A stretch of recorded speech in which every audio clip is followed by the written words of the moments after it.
Uganda at large nga bulijjo mwekwesese era nga nyongera okubeera nga nsaggula ebyo ebyekusifu oboolyawo by'otanditegedde n'okubeera nga muganda wange mbikugondezagondezaamu. Kakati munnange mu mboozi yaffe ey'olwaleero kuleetedde olukwe okunafuya Bobi Wine mu bazungu, era wano we tugenda okulabira Ssaabaminisita Boris Johnson eyaliko Ssaabaminisita wa Bungereza nga bw'alabudde munnange eggwanga lye ne banywanyi baalyo okuli Amerika, Bufaransa, Germany n'amawanga amalala agakola omukago ogwa Bulaaya okugenda empola ku Gen. Museveni, era n'alumiriza nti wadde mukadde wabula mbu ensi ekyamwetaaga nnyo. Oyo munnange yaliko Ssaabaminisita wa Bungereza Boris Johnson. Naye nga tetunaba kubeera nga tweyongerayo muganda wange, nyongera okutegeeza nti twetaaga okubeera abalamu kubanga asiika obulamu munnange tassa mukono, obulamu bwe bugagga. Era kasookedde nga njogera ku nsonga eno, ndabidde ddala abantu wano nga bajja okuŋŋamba mpa ku nnamba y'omusawo, mpa ku nnamba y'omusawo, mpa ku nnamba y'omusawo, nina ekizibu bwekiti bwekiti. Muganda wange, ensi ndwadde. Naye bagamba tetufuliva wala, gezaako ku musawo ono. Wano namuzuula ku Uganda at large era nga wakyama. Kwegamba ye musawo gwoyinza okugamba nti yazaalibwa kubeera musawo era asobola okukunnyonnyola bulungi nnyo n'otegeera ddala lwaki oli mulwadde era agenda kujjanjaba atya. Gezaako ku nnamba ezo muganda wange, ziri awo ku Uganda at large, emu esembyayo 15 endala esembyayo 73.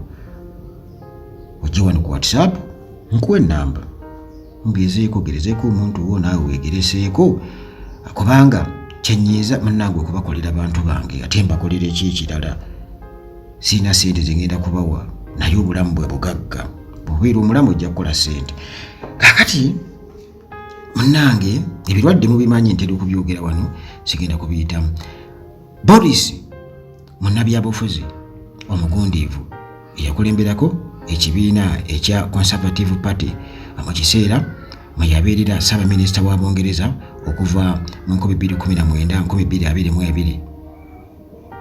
Okulabula kuno yakutadde mu kitabo ekinnyonnyola ebyama bye yalaba bwe yali akyali mu bukulembeze bwa Bungereza, mwe yeewaanidde nga Ssaabaminisita wa Bungereza akyasinze okutambula amawanga ga Africa okwogerezeganya ne bapulezidenti baayo. Munnange Boris ne Museveni munnange beevumba akafubo, era Boris kennyini atutegeeza nti mu Africa Museveni ye pulezidenti mbu gwe yasisinkana ne boogera ekiseera ekiwanvu olw'emboozi ye eyali yeewuunyisa nga yamunyumiza ebyafaayo eby'erinnya lye Museveni lye yagamba nti munnange lyamutuumibwa kitaawe Amos Kaguta eyalwana mu ssematalo eyasooka, nga abalwanyi bonna abaalwana olutalo olwo bwe baakomawo e Uganda baabakazaako erinnya ery'Abaseveni, era munnange ne kitaawe awo yava okubeera nga bamuyita erinnya eryo. Boris Johnson n'amatira n'akyamuka nnyo n'agamba ono omusajja akoze eki, asaanidde. Kati era Borison ayogera ku Museveni nga omusajja omukadde akyalowooleza ennyo mu nnwana ey'edda, wabula nga ebirowoozo bye bya mugaso nnyo eri ensi yonna, nga akakasa nti eno y'ensonga lwaki mbu yasobola okulemberamu olutalo olw'okugoba President Idi Amin ne gavumenti ya President Milton Obote ne banne. Boris Johnson yayogera ebyo kubanga twali twakava mu kalulu ng'abantu balonze mu kalulu ng'abantu balonze era ne balangirira president ne bamulangirira. Tetumanyi awo declaration ya UN yogera etya ku muntu akutte mundu n'amamula ku gavumenti erondeddwa abantu. Simanyi oba Morrison amanyi nti abantu bafa bangi nnyo, simanyi oba nti akimanya nti abantu bafiira bwereere bwemage n'okutuusa kati bejjuza. Boris annyonnyodde nti mu kiseera nga Ssaabaminisita wa Bungereza yakulemberamu ttiimu okuva e Bungereza okugenda e Rwanda mu lukuŋŋaana lw'amawanga agaaliko amatwale ga Bungereza olwa CHOGM, ng'ekigendererwa ekikulu kyali kyakumatiza abakulembeze b'amawanga ago okuwagira Ukraine mu lutalo lw'erwana ne Russia.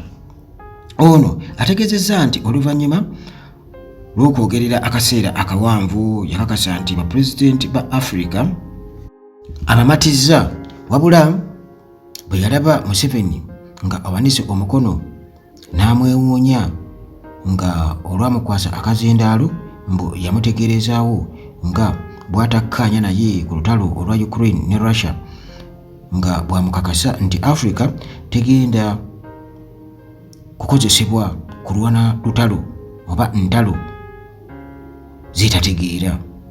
Ono ategeezezza nti Museveni yamutegeeza nti Africa tesobola kuva mu Russia ebawa n'okubaguza ebyokulwanyisa nga tebateereddeewo bukwakkulizo, n'amuwa amagezi nti kye balina okukola kwe kuteekawo enteesaganya wakati w'amawanga gombi, nga annyonnyola nti Russia etwala Ukraine ng'ettwale lyayo. Boris ategeezezza nti Museveni olwamalayo ebigambo bye, bakulembeze banne bonna ne bamukubira emizira nga wano munnange bwe yategeerera nti waliwo ensobi nnene nga abakulembeze b'amawanga menywanyi gya Bungereza kino balina okukyetegereza, nga alumiriza nti Africa bagyetaaga nnyo. Boris ategeezezza nti America, Bungereza ne banywanyi baabwe balina okukomya okweyingiza mu nsonga za Africa. Bapulezidenti baago babaleke beesalirewo nga Russia ne China bwe bakola.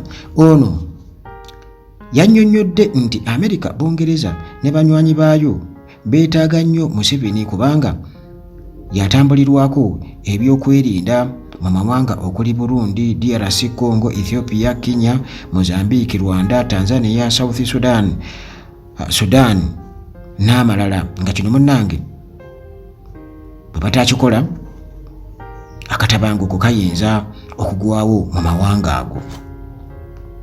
Nga muganda wange mpuliriza bino byenkubuulira bigambo bya Morrison mu katabo ke yawandiise ng'annyonnyola bye yalaba mu Africa ng'amaze okugerezeganyako ne bapulezidenti abawerako mu Africa.